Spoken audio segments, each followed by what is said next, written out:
Je suis un atome radioactif peu connu, produit artificiellement en 1955.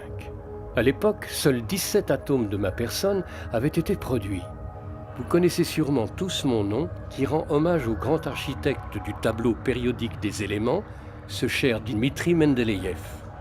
Je suis le Mendelevium. Les contributions majeures de Dmitri Mendeleïev, on peut en retenir deux. Périodicité, c'est dire qu'en classant les éléments par masse atomique croissante, on retrouve une périodicité des propriétés chimiques des éléments.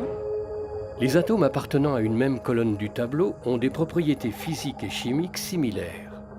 Et la prédictibilité, c'est l'idée de dire qu'il y a des éléments qu'on ne connaît pas, mais qui ensuite vont être mis en évidence. Ces places libres furent occupées par le gallium en 1875 et le germanium en 1886. Ils contribuèrent à révéler le talent de Dmitri. Mais à quoi ressemble un atome ? Différentes réponses ont été données au fil de l'histoire. En 1902, Joseph John Thomson découvre l'électron et énonce un nouveau modèle appétissant.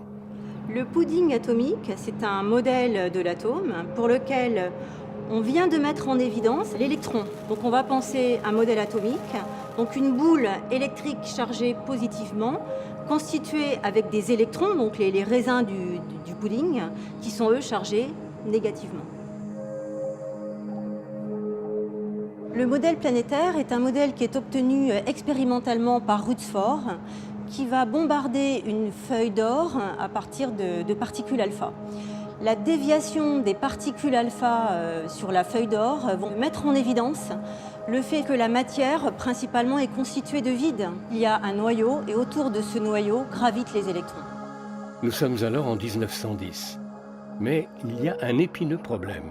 Les lois de la physique classique prédisent dans ce modèle que l'électron s'écrasera sur le noyau vers lequel il est attiré. Un nouveau modèle est nécessaire. Ce sera fait 3 ans plus tard. Le modèle de Bohr, c'est un modèle qui reprend le modèle de Rutherford, mais qui va l'améliorer.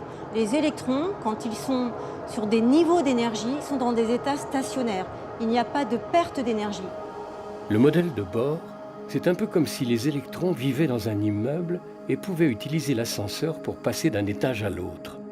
Le niveau d'énergie le plus stable est le rez-de-chaussée. En absorbant des paquets d'énergie bien précis, les électrons peuvent passer à un étage supérieur.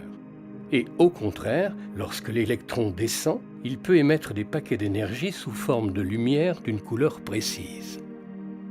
Je peux vous dire que désormais, les électrons ressembleraient à un nuage disséminé autour du noyau. On ne peut savoir précisément simultanément où ils se trouvent et à quelle vitesse ils se déplacent. Les mondes quantiques sont décidément aussi poétiques que mystérieux.